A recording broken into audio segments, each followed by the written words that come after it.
This is the Yankees Postcast, your instant game reaction for the New York Yankees. Part of the Locked On Podcast Network. Your team every day.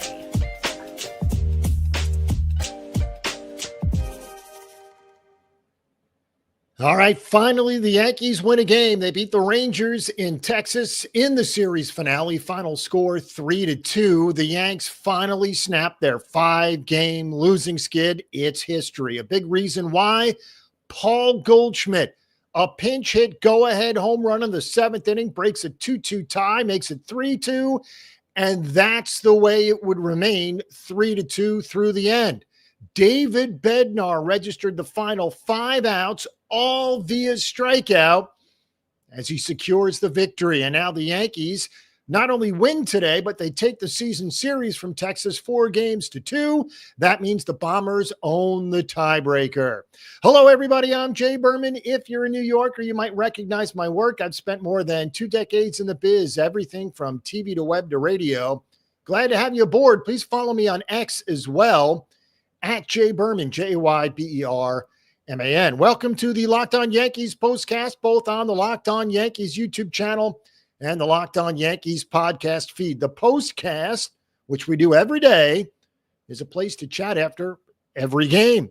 We're part of the Locked On Podcast Network, your team every day. This episode is brought to you by Monarch Money. Take control of your finances with Monarch Money. Use code LOCKEDONMLB at monarchmoney.com for 50% off your very first year. And away we go. This is what you'll be talking about.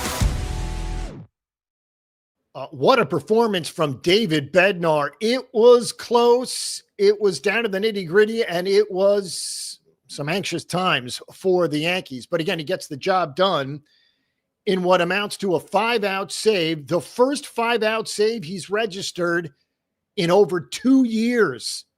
You can tell Aaron Boone needed today, and he set up the bullpen, obviously without high leverage guys today because of usage. And obviously Devin Williams won't be pitching anytime soon in the 9th inning. Regardless, it looks like Bednar is now the new 9th inning guy, despite the fact that he pitched in the 8th and 9th inning today. You could tell the 5-out save was right in the crosshairs of Aaron Boone. He wanted it today, and he got it. As for the starting pitching, Carlos Rodon kept his team in the game. 5 innings, 6 hits, 2 earned, 4 walks, which were bad, and only 3 strikeouts through 93 pitches. Now, obviously, the bullpen held it down because Texas didn't score after they registered their runs in the 3rd and 5th innings, respectively. Mark Leiter Jr., turns out he gets the win.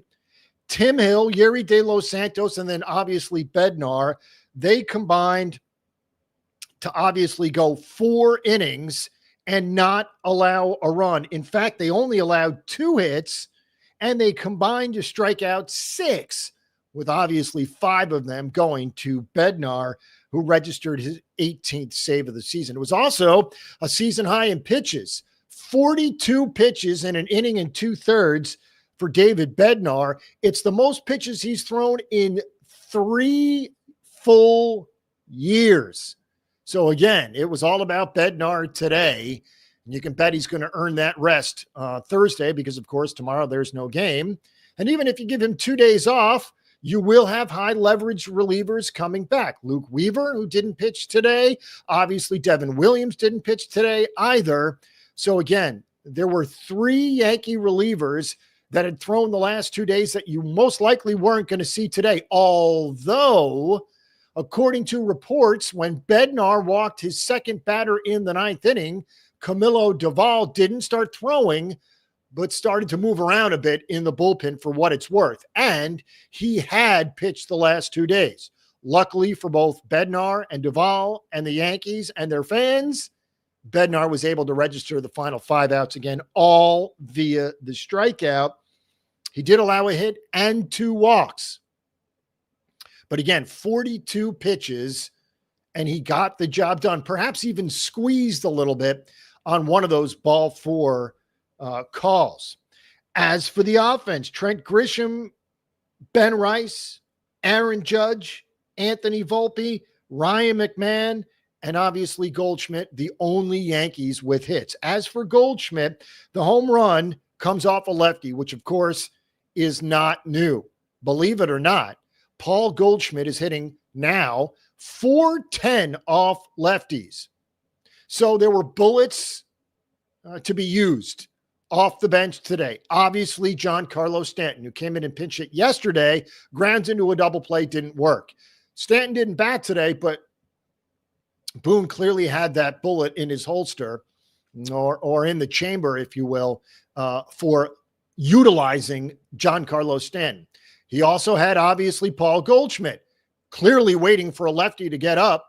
Lefty gets up. What does he do? He grooves one to Goldschmidt, parks one in the seats, and everything changed. Yanks took the lead. They go to their high leverage arms, and everything's taken care of, including David Bednar, who we're guessing, a strong guess, if you will be the ninth inning guy moving forward. Now, that doesn't mean Duvall can't see a ninth inning. It likely means Devin Williams sometime soon will not see a ninth inning, but you never know. Obviously, the Yanks have plenty of choices to go to, but again, Aaron Boone's first choice after Devin Williams was Bednar, and that's exactly who he went to today. In regards to Carlos Rodon, he did not get into the sixth inning, again, through 93 pitches in 5 innings. Again, not great, not terrible. 5 innings, 2 earned, kept his team in the game, which is all you can ask for. And obviously, this is the way it's designed for the Yankees. Get a big home run off a lefty, take the lead, set it up for the back end of the bullpen. That's exactly the way it went down today.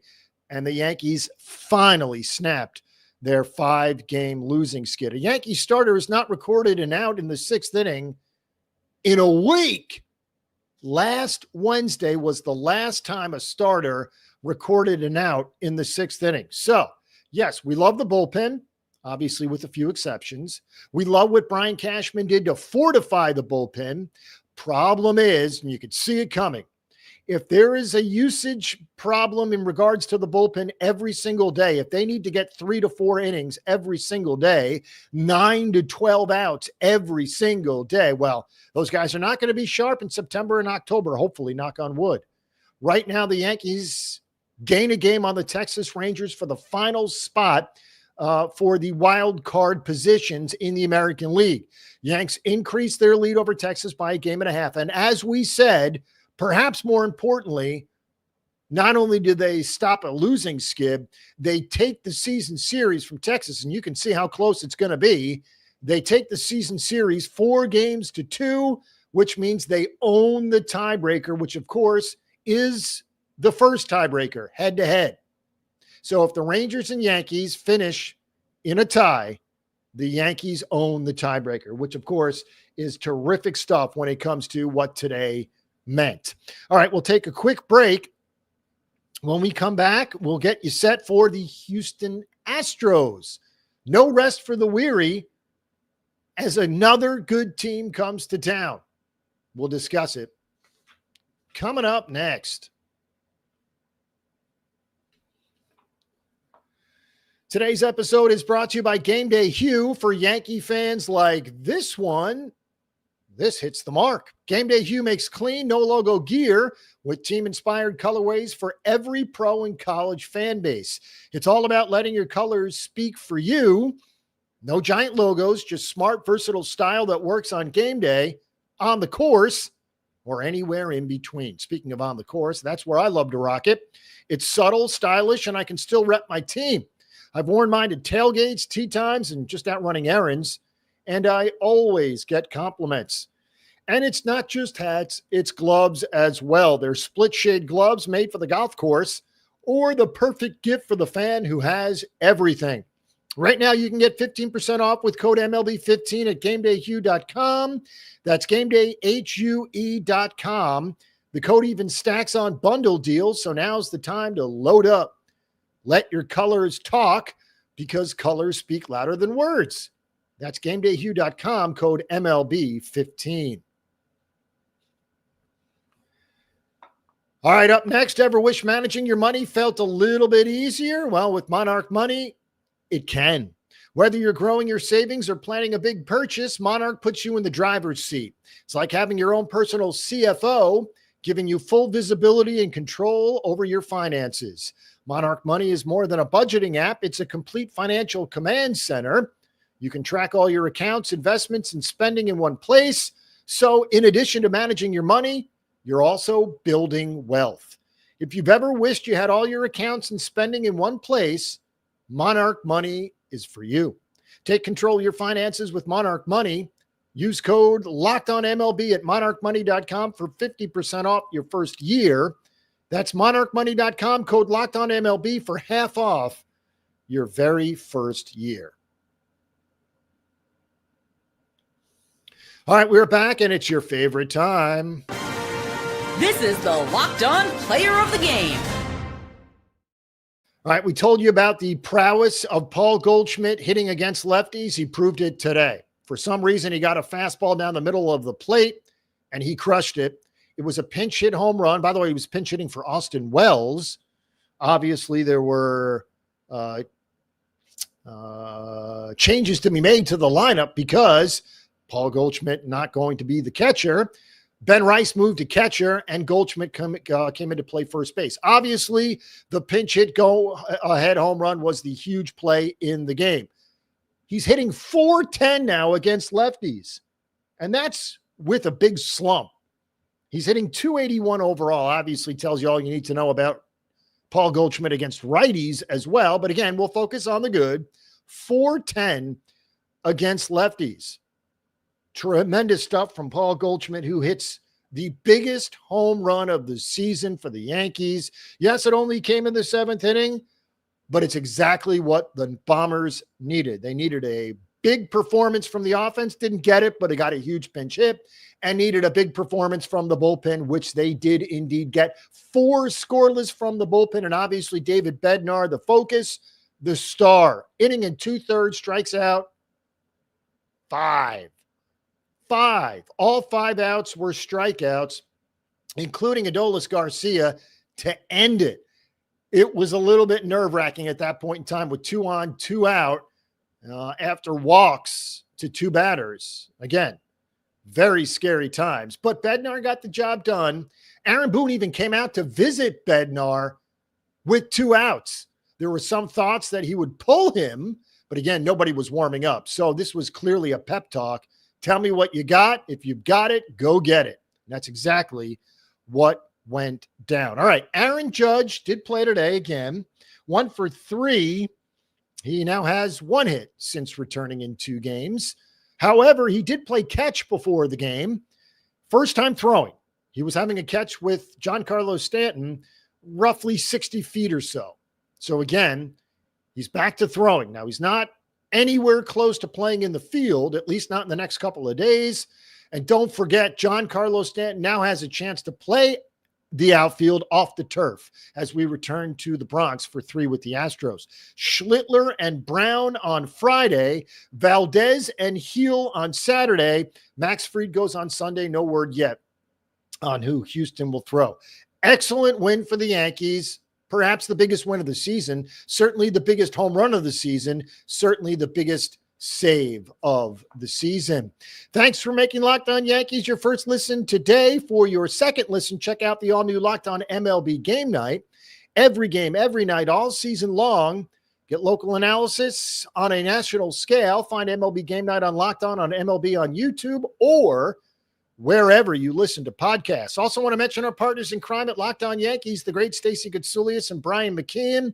Again, all the stuff at Locked On Yankees is there, so follow, subscribe, and enjoy. David Bednar and Paul Goldschmidt. It was the Goldschmidt and Bednar day today.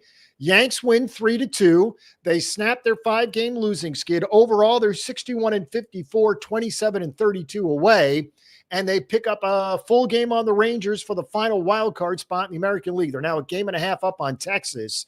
They do not gain a game on Toronto. They just don't lose.